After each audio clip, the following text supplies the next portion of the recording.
Hey everyone, it's Brandi over at brandystamps.com, and I'm going to show you a fun card today that uses the Stampin' blends.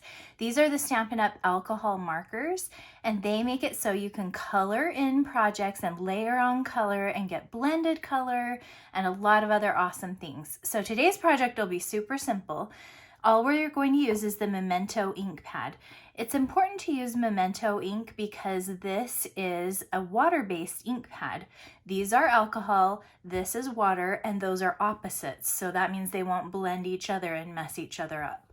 So let's start. I've got this cute little Wild About You stamp, and we're going to use it on our circle. We'll just bump this as far over to the left as I dare. Okay, cute. And then I'm going to also add this little rhinoceros stamp.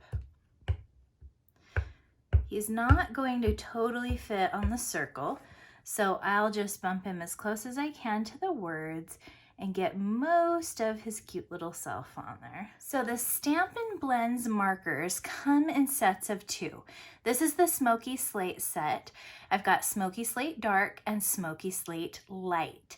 And each of the markers has a double tip. So on one side, you'll see a harder bullet tip that you can do kind of small details, and it's not flexible. And then on the other side, you'll see more of a brush tip, which you can do tiny details with the tip of it, or you can press harder and get a longer line image. And you can see there's a little guide here to show you which end is which. I almost exclusively use this little brush tip. Now all I'm going to do here is start with my light marker, and I'm going to color the entire rhinoceros light all over. Everybody does this a little bit differently. Some people like to start with the dark highlights and then color light over it. I think pretty much everyone goes back and forth a little bit, but I usually like to start with light. This is the fussiest part because I'm not wanting to go out of the lines and messing up my image here.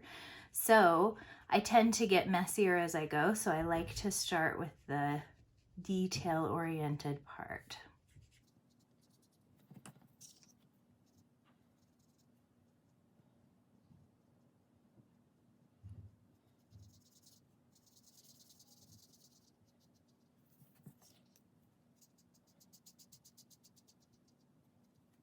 Okay, so this was just my first layer of color. I'm going to be putting a lot more color down.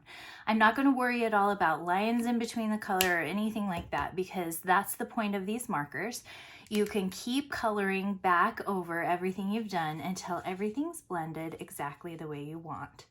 So now what I'm doing is going in with my dark marker and adding some of these lowlights. So I'm putting these kind of darker parts, and this is a great stamp because it kind of guides you and shows you which of the areas should be shaded. So I'm just following that.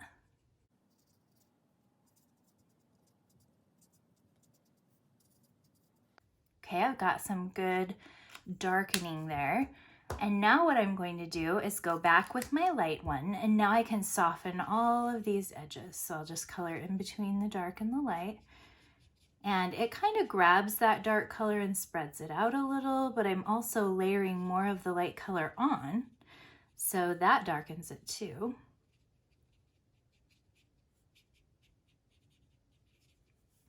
And honestly, I've never been super artistic. I'm not one to sit and watercolor by hand or anything like that. That's what drew me to Stampin' Up! I love that you can just stamp an image and it looks beautiful and artistic as is. But these markers, they're very therapeutic to sit and color with and just keep blending.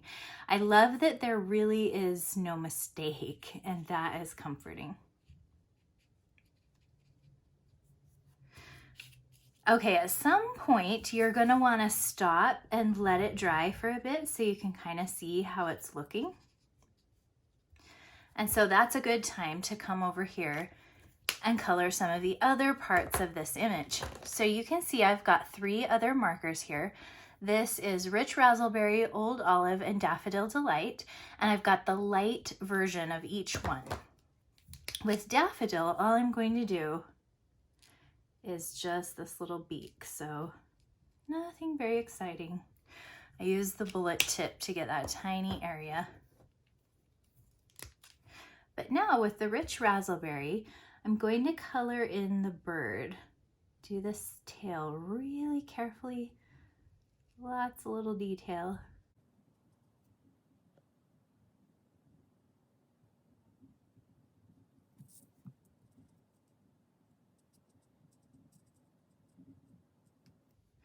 Okay, once I have color all over this bird, I'm going to go back over the tummy. So it's just got 2 layers of light ink on it. And you really do see that once it dries, you see that shading and it looks really cute. Now with the old olive, all I'm really planning here is to make some grassy strokes here by his feet and color in a little ground cover there. Nothing too particular.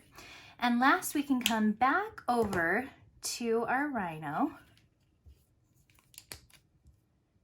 and just give a final blend here.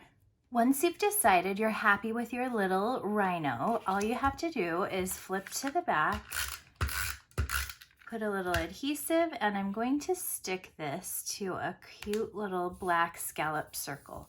Both this white one and the black one are from the circle framelit set that gives you a whole bunch of different stacking sizes with the scallops and the regular circles. Now I can just adhere this to my card front, and here's how it looks when I'm all done. This card front just has some designer series paper, a couple kinds, and a piece of ribbon. This ties all the way around to the inside.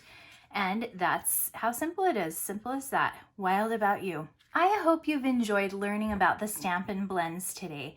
There are so many artistic things you can do with these, and this was just the tip of the iceberg, the simplest Stampin' Blends 101 lesson.